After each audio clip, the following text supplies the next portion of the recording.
Naradio, à votre service, l'invité de la rédaction. Et nous allons tout de suite prendre la direction de Châtelaillon-Plage, rejoindre le président de Charente Tourisme, Stéphane Villain. Bonjour. Bonjour. Bonjour. Tout va bien, monsieur Villain ? Bonjour. Bah écoutez, tout va bien en fait, oui, parce que on commence à sentir des prémices de déconfinement, donc on a un peu le sourire, ça va un peu mieux, même si il faut être patient, même si effectivement il faut respecter voilà les mesures sanitaires de ce confinement, mais bon, on voit le bout du tunnel, et ça c'est une bonne chose. Alors on voit le bout du tunnel, alors en revanche, je le montrais tout à l'heure à nos auditeurs, parce que ma mémoire me faisant parfois défaut. C'est pas un drapeau du Portugal. C'est pas un drapeau du Portugal, mais ils m'ont préparé un petit visuel avec une partie verte et une partie rouge où il y a marqué ce que l'on pourra faire ou ce que l'on ne peut pas faire. Et dans ce que l'on peut faire, Stéphane, il y a marqué circuler sans attestation dans un rayon de 100 km. C'est une bonne chose. Faire vos courses dans les marchés, c'est bien. Se rassembler à 10 personnes maximum, c'est parfait. Aller dans les médiathèques, les bibliothèques, les musées, très bien. Prendre les transports en commun avec un masque, très bien. Faire du sport de manière individuelle, parfait. Mais en revanche, Stéphane, on est un peu déçu. Pas de plage pour le moment, pas de bar, pas de café, pas de resto. On peut pas aller au-delà de 100 km et on peut pas se rendre dans un lieu de culte, notamment. Et après, il y a plein de paramètres que l'on ne connaît pas encore. Du coup, vous êtes très satisfait ou c'est plutôt mi-figue, mi-raisin ?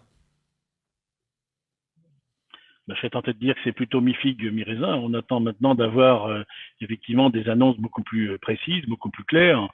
Vous savez, si demain on nous dit que les plages ne peuvent pas s'ouvrir, ça ne nécessite pas d'ouvrir non plus ni les restaurants, ni les hôtels, ni les campings. Il faut absolument maintenant qu'on ait des réponses précises, claires, parce que, bon, ok, le Premier ministre a parlé de déconfinement, mais il nous faut savoir comment nous, on va s'organiser en local. Les plages, vous savez, c'est essentiel, c'est-à-dire que, allez, c'est grosso modo 80% de notre clientèle touristique qui va aller à la plage. Si demain on nous dit que c'est fermé, c'est sûr que le modèle économique n'y sera pas. Donc on est en capacité aujourd'hui, avec le département de la Charente-Maritime et avec les communes, de faire en sorte d'avoir, vous savez, des saisonniers qui cette année d'ailleurs vont pas être à la fête non plus, mais de demander à des saisonniers, eh bien d'être voilà des gens qui vont dire bienvenue chez nous et puis qui expliqueront les mesures, les barrières sanitaires, les mesures à prendre quand on est sur la plage, logoter bien sûr à la commune hébergeante, mais aussi au département, et avec le sourire, bienvenue chez nous, mais de faire respecter, on est en capacité de le faire. Mais ça, vous savez, l'État peut dire des choses, mais ce que l'on sait, c'est qu'on peut gérer quand on gère de près. Et nous, on connaît nos plages, on sait comment elles sont faites. Alors, il y a peut-être des petites plages où c'est plus compliqué, c'est plus confiné. Nous, en l'État, on a capacité sur des plages comme par exemple Châtelaillon, que je vais prendre au hasard, vous savez, on la connaît par cœur, on sait combien de gens on peut mettre dessus et comment en fait on peut organiser bien sûr nos touristes, nos baigneurs dessus la plage. Benjamin. Oui, on a eu tout à l'heure Jean-François Fontaine. Hier, on avait Marielle G, professionnelle du tourisme, qui tient une conciergerie à La Rochelle et qui disait justement je vais conseiller à mes futurs voyageurs et mes futurs clients plutôt des plages comme Châtelaillon. On a vu des maires de Bretagne se réunir qui parlaient de créer de l'emploi saisonnier pour justement réguler un petit peu l'accès aux plages. Châtelaillon, on imagine, Stéphane Villain, que ça va être une plage prise d'assaut pour ceux qui d'habitude vont à Chef de Baie, à la concurrence ou dans les plages les plus petites de La Rochelle. Vous savez, en fait, finalement, on le sait bien, la plage de Châtelaillon est une plage qui est très prisée par nos amis rochelais et touristes. C'est vrai que, comme je vous le dis, en fait, il va falloir qu'on s'organise, il va falloir qu'on mette tout en place pour accueillir les touristes chez nous. Mais la plage est très grande, elle est immense, c'est plus de 3 kilomètres de long, plus après la plage des Boucheleurs, on a de quoi effectivement quand même accueillir beaucoup de monde. Il se faudra quand même que ça soit régulé en fonction des mesures qui nous seront imposées. Et écoutez, moi, j'ai pas d'inquiétude sur le fait qu'on soit en capacité de le faire parce que, comme je vous le disais tout à l'heure, on la connaît par cœur, on sait comment accueillir les gens dans les meilleures conditions.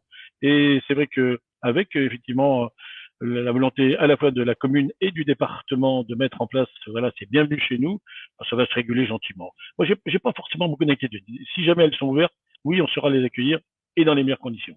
Stéphane Villain, est-ce que vous allez commencer à travailler sur un plan de reprise avec toutes vos équipes? Écoutez, oui, en fait, aujourd'hui, on a, vous savez, déjà confirmé, en fait, bien sûr, à tous les prestataires qu'on était à leur côté. Et on a, avec la Fédération de l'hôtellerie de plein air, avec l'UMI, avec les Gîtes de France, on travaille sur des plans de reprise, ce qu'on appelait, vous savez, des crash tests, en fonction de quand est-ce que l'on va pouvoir ouvrir justement ces fameux établissements dont je parlais tout à l'heure, quelles seront les choses que l'on va mettre en place. Alors, ça va passer par des guides de bonne conduite, hein, on va pas se le cacher. C'est-à-dire que aujourd'hui, il y a ce fameux mot de la réassurance. Les gens ont besoin de savoir qu'ils vont venir dans les meilleures conditions sanitaires dans tel et tel établissement. Je peux vous dire que ça, pour les prestataires, ils sont en place, ils sont prêts, ils vont faire ce qu'il faut. Et d'ailleurs, c'est assez étonnant parce que il y a des grands oubliés hein, dans tous les plans qui ont été mis en place, notamment les loueurs en meublé. Ceux qui sont déclarés, qui ont un numéro de SIRET, qui sont déclarés à la mairie. Ces gens-là, finalement, on n'en a jamais parlé. Et pourtant, ce sont tous ces petits propriétaires qui font en sorte d'avoir des maisons d'hôtes qui sont de grande qualité et qui sont aussi pourvoyeurs de beaucoup de touristes. Et puis on les a oubliés. Il va peut-être falloir à un moment donné aussi que, je sais pas, on propose des exonérations de charges, voilà, parce que eux aussi, écoutez, sont passés à côté d'une saison. Donc je crois il faudra effectivement qu'on ait une bienveillance sur toutes ces personnes qui accueillent aussi du tourisme. La bonne nouvelle peut-être, Stéphane Villain, en plus de tout ce que nous avons évoqué, c'est aussi finalement pour le Tour de France, parce qu'ils ont déclaré hier, donc le gouvernement, que les manifestations sportives de plus de 5000 habitants, de 5000 personnes ne pourront pas se dérouler jusqu'à fin août. Or, le Tour de France part fin août. Oui, alors c'est vrai que je pense que du côté de Nice, ça va être un peu compliqué parce que il va falloir effectivement là respecter ces jauges. Bon, peut-être qu'ils On n'a qu'à faire les 10 premiers jours en Charente-Maritime. Ouais. Mais nous, en fait, l'avantage, c'est que ça sera en septembre. Alors, si j'ai bien compris, en fait, en septembre, nous, on pourra accueillir les gens dans les meilleures conditions. Hein. C'est-à-dire que ce soit au Fan Park, que ce soit sur les étapes de Oléron, Ray et de Châtelaillon, on va s'adapter. Moi, je suis très content, franchement, que le Tour de France vienne chez nous. J'ai encore eu, bien sûr, Dominique Bûchereau au téléphone. Il m'a dit quand même que l'annonce serait faite officiellement par ASO, parce que j'imagine qu'il faut quand même qu'ils composent avec nos amis bien sûr, de ASO, et puis eux avec les communes, notamment de Nice et autres. Mais oui, le Tour de France aujourd'hui, allez, c'est pratiquement sûr, on va venir sur notre département les 7, 8 et 9 septembre. Et ça, je peux vous dire que c'est une très bonne nouvelle, parce que vous me parliez tout à l'heure de plans de relance, de reprise. C'est ce que je disais souvent, mais quelle est la meilleure communication que l'on puisse faire autre qu'avec le Tour de France? C'est vrai que ça va être 190 pays, c'est plus de 3 milliards de téléspectateurs. S'il fallait une communication ou de la publicité pour dire aux gens, voilà, notre territoire, comme il est magnifique, comme il est beau, ça serait pas possible. Heureusement que le Tour de France est là pour nous permettre de le faire. Benjamin. Il y a beaucoup d'inquiétudes des parents, Stéphane Villain, qui n'y voit absolument pas plus clair depuis les annonces d'Édouard Philippe hier. Est-ce que vous êtes en contact régulier avec, par exemple, Denis Hébert de l'école Joncheret à Châtelaillon, ou avec Sabine Sebag de Paul Michaud, puisque Jean-Michel Blanquer ce matin a dit que ça se fera école par école? Est-ce qu'il y aura une unité à Châtelaillon, une uniformité, ou ça va se régler au cas par cas? Écoutez, alors là, c'est vrai que c'est un sujet qui est traité par le maire actuel, par Jean-Louis Léonard, qui est encore le maire et qui est aux affaires. Aujourd'hui, on a une réunion de travail avec, bien sûr, Régis Lebas et Muriel Gillium, qui sont en charge du dossier avec Candidion chez nous. C'est des personnes qui sont très habilitées, qui connaissent bien, en fait, bien sûr, le monde de l'éducation nationale. Et on va après, en lien, bien sûr, et vous l'avez dit, avec les directeurs d'école, travailler sur l'accueil de ces enfants 15 par classe, 10 quand il est question, en fait, on a une petite, ce qu'on appelle grain de sable chez nous, c'est-à-dire un endroit où les petits enfants peuvent aller.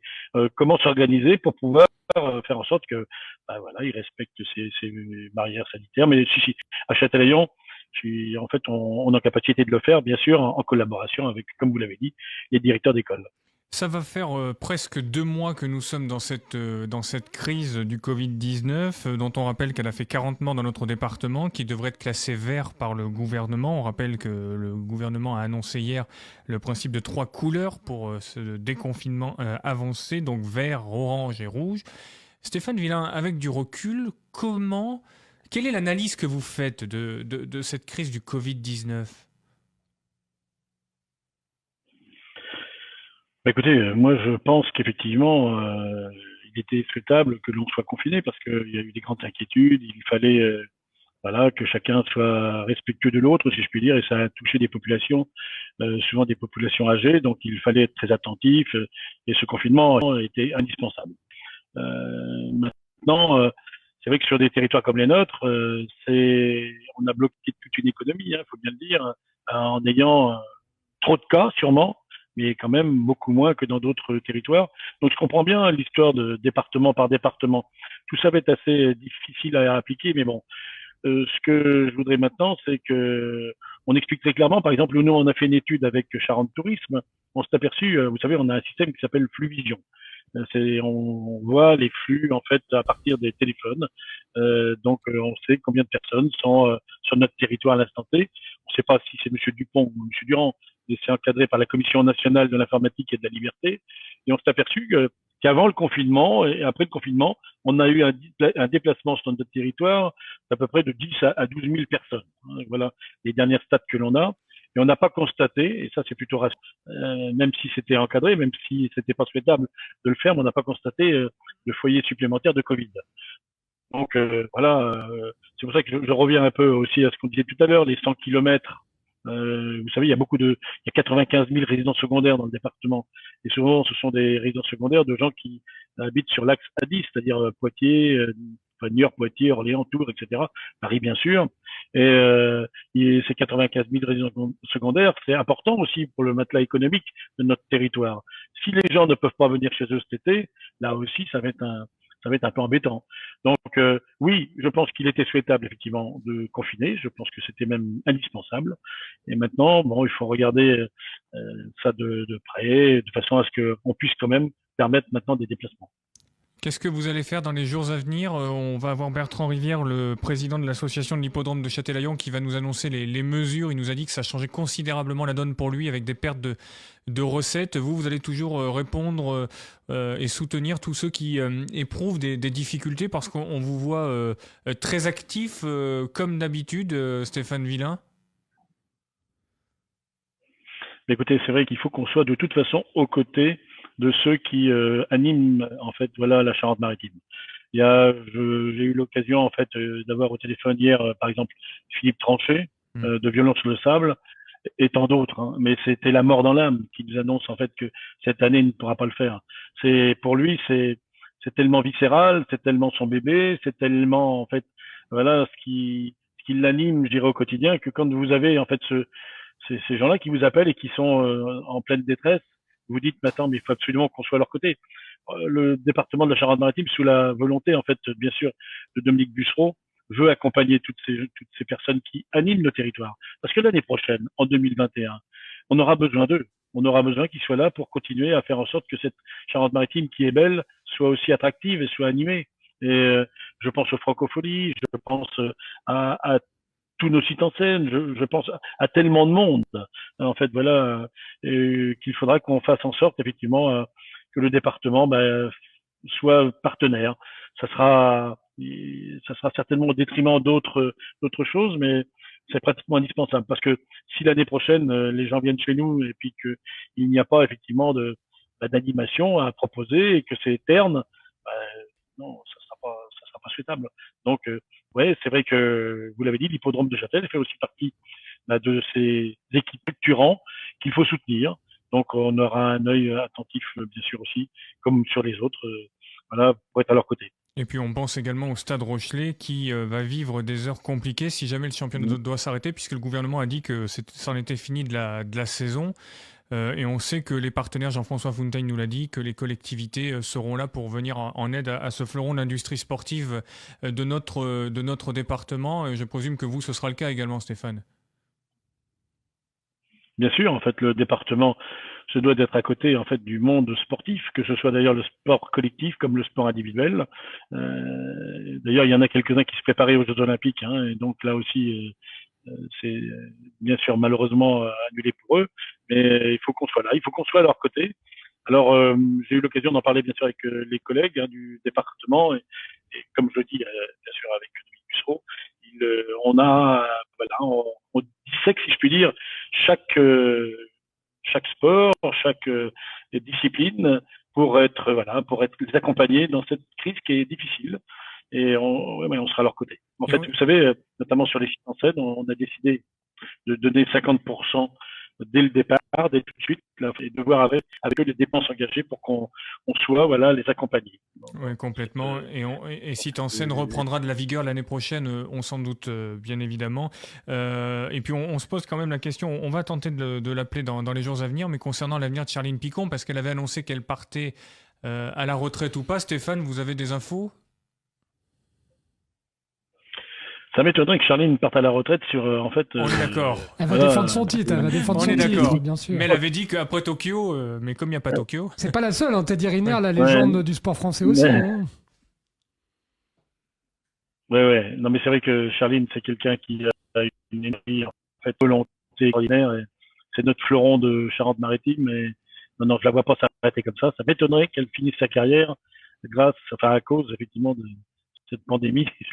Je pense qu'elle va rebondir, j'en suis sûr. En tout cas, merci Stéphane Villain d'avoir pris de votre temps en ces périodes compliquées avec toutes ces réunions qui s'enchaînent les unes après les autres. C'est vrai que l'émission entre 9 et 12 vous contraint à vous abstenir de réunions pendant les créneaux des interviews, mais on est désolé, c'est important aussi, Monsieur Villain. À bientôt. Merci pour tout, Stéphane Villain, président de Charente Tourisme et également vice-président du département, futur maire de Châtelaillon. Oui, Benji, je sais pas, tu me disais quelque chose. Oui, non, mais parce qu'il y a une information bientôt, qui va intéresser Stéphane Villain et nos auditeurs qui vient de tomber, puisque Jean-Michel Blanquer, le ministre de l'Éducation nationale, a déclaré qu'un protocole sanitaire encadrant la reprise de l'école dès le 11 mai sera connu vendredi. Donc ça va, Nicolas. Le jour du 1er mai. Voilà, plus que quelques jours. Vendredi 1er mai, on en saura plus avec des discussions avec les maires et les syndicats d'enseignants pour des déclinaisons locales, mais vendredi sera une date importante pour en savoir un peu plus sur la reprise de l'école à partir du 11 mai. Voilà, après avoir acheté le petit bouquet de muguet pour madame, Stéphane, il faudra écouter le discours du ministre de l'Éducation nationale. Mais on est suspendu à leurs lèvres. Comme tous. Parfois, vous savez, En tout cas, prenez soin de vous. Merci. Attention Stéphane, il y a le chat, je crois, qui réclame de l'attention, me dit-on dans les ordres. Merci beaucoup Stéphane Villain.